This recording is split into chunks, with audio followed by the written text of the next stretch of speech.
Student, आपका स्वागत है स्टेनो चैम्पियन क्लासेज में। आज मैं आपकी 60 वर्ड पर मिनट की डिक्टेशन लेने वाली हूँ। स्टार्ट होती है 5 सेकंड बाद।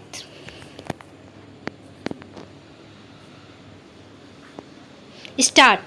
महोदय, पर्यावरण से तात्पर्य किसी एक व्यक्ति के परिवेश से नहीं, वरन व्यक्ति के, समाज के, राष्ट्र के और इस सारी पृथ्वी के ही परिवेश से है, जिसका प्रभाव व्यक्ति, समाज, राष्ट्र और सारे विश्व पर पड़ता है।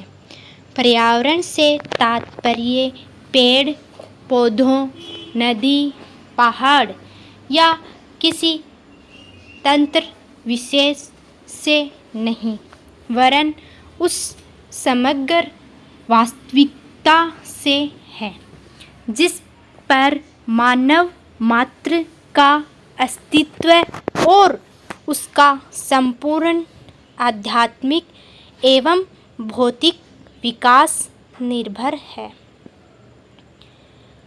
अस्तित्व केवल शारीरिक स्वास्थ्य ही नहीं, मानसिक भी। स्वस्थ शरीर में स्वस्थ मन ही अच्छे स्वास्थ्य की परिभाषा है।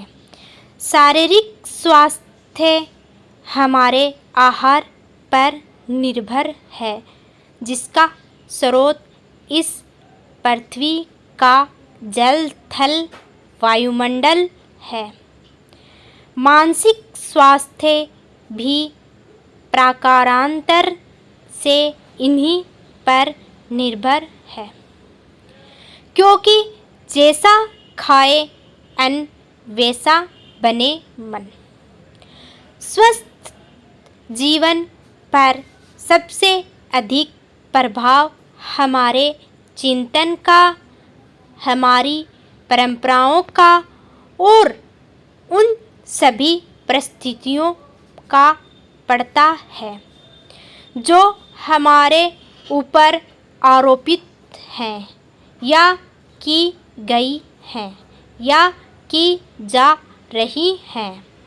इसलिए पर्यावरण या परिवेश में जल, थल, वायु ही नहीं, बल्कि वे सारे घटक महत्वपूर्ण हैं जिनका कुछ भी प्रभाव हमारे जीवन पर, हमारी क्रियाशीलता पर पड़ता है।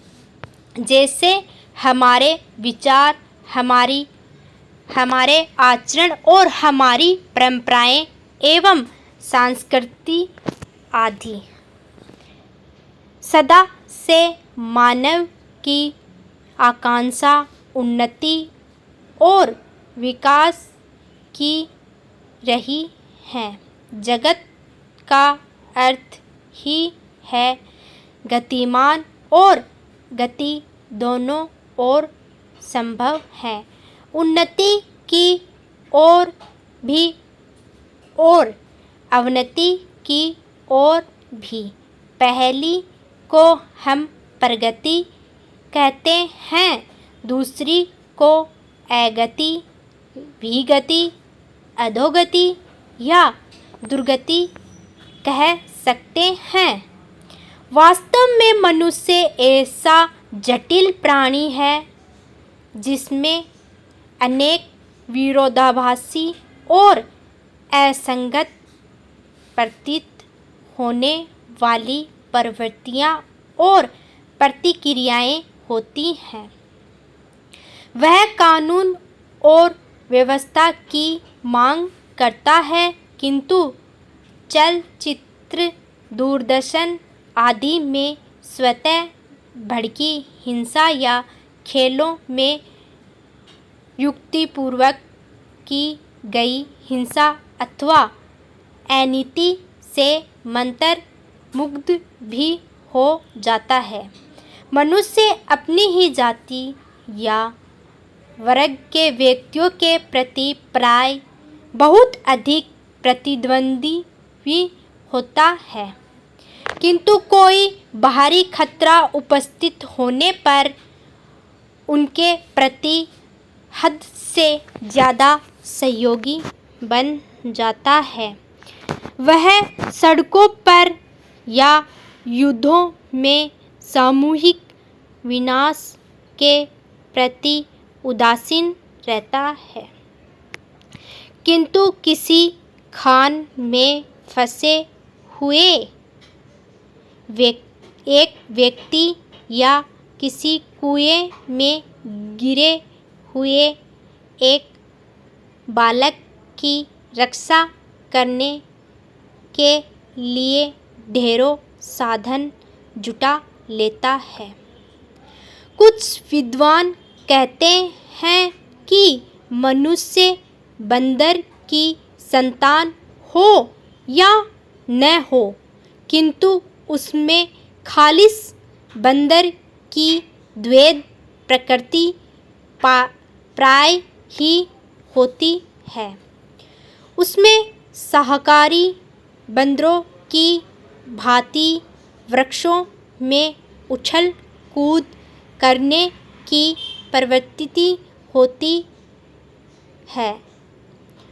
साथ ही ऐसे बंदरों की स्वाभाविक जिज्ञासा भी होती है जो अत्यंत संगठित गिरोहों में रहते हैं और भांति भांति का मांस खाने में मज़ा लेते हैं। मनुष्य की ऐसी परस्पर विरोधी इच्छा आकांक्षाओं से निपटना असंभव हो जाता है। फिर भी किसी प्रकार का संतुलित मध्यम मार्ग अपनाना अनिवार्य होता है। यही बुद्धिमानी का रास्ता है। विद्वानों के मानव की मूलभूत आवश्यकताओं को 5 स्तरों में रखा है। धन्यवाद। आज मैंने आपको 60 वर्ड पर मिनट की डिक्टेशन दी है। इस डिक्टेशन को आप स्टेनो में लिखने के बाद हिंदी में ट्रांसलेट कीजिए और इसका मिलान कीजिए। यदि आपके 10, 15, 20 शब्द छूट रहे हैं तो दोबारा लिखिए, फिर दोबारा लिखिए। एक डिक्टेशन की आप 3 बार कम से कम प्रैक्टिस करोगे तब आपको स्टेनो आने लग जाएगी। ये 60 वर्ड पर मिनट से थोड़ी ऊपर ही हो सकती है, उससे कम नहीं है। आपको डेली 60 वर्ड पर मिनट की डिक्टेशन मिलती रहेंगी। धन्यवाद।